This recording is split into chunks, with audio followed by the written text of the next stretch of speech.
پاکستان میں ان دنوں ترک ڈرامہ ارطغرل غازی کے چرچے عام ہیں۔ چھوٹا بڑا ہر کوئی اس ڈرامے کو ذوق و شوق سے دیکھ رہا ہے۔ وزیر اعظم عمران خان کی خواہش پر ترکی کا ریکارڈ یافتہ drama Ertugrul Ghazi P T V سے نشر کیا جا رہا ہے۔ ویسے تو اس ڈرامے کا ایک ایک کردار اپنی مثال آپ ہے، لیکن ڈرامے کی ہیروئن حلیمہ کی اداکاری کے ساتھ ساتھ ان کی خوبصورتی نے بھی سب کو گرویدہ بنا لیا ہے۔ اس لیے بہت سے مداح یہ بھی جاننا چاہتے ہیں کہ حلیمہ سلطان دراصل کون ہیں۔ ارطغرل میں اہم کردار ادا کرنے والی اداکارہ کا اصل نام اسراء بلجیت ہے۔ اسراء بلجیت 1992 میں انقارہ میں پیدا ہوئی۔ انہوں نے استنبول کی بلقین یونیورسٹی سے تعلیم حاصل کی اور اب استنبول سے ہی لاء کی ڈگری حاصل کر رہی ہیں۔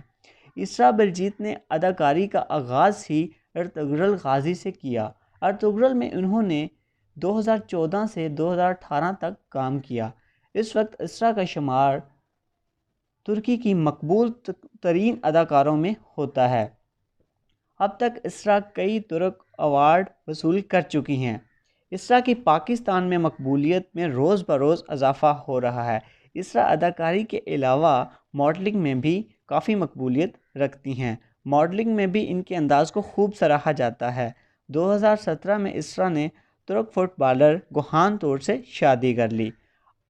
اداکارہ اسراء نے پچھلے سال جنگ کی حمایت کرنے پر پرینکا چوپڑا کو خوب کھری کھری سنا دی تھی۔ ان کی ایک انسٹاگرام پوسٹ خوب وائرل ہوئی تھی۔ اسراء نے لکھا تھا، محب الوطن ہونے کا یہ مطلب نہیں کہ آپ جنگ کو بڑھاوا دیں۔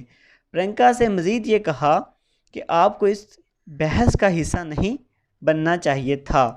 اداکارہ نے کہا، پاکستان اور پاکستانی ہمارے دل میں بستے ہیں۔ اس کے علاوہ مسلمان لڑکی کی بے عزتی کرنے پر بھی اسراء نے پرینکا کو خوب لتاڑا۔ ارطغرل غازی دنیا کے 60 ممالک میں دیکھا گیا ہے۔ اب یہ پاکستان میں دیکھا جا رہا ہے اور پاکستان میں کافی مقبول ہو گیا ہے۔ ارطغرل غازی نے 13ویں صدی میں اسلامی فتوحات کے حوالے سے خاصی اہمیت حاصل کی ہے۔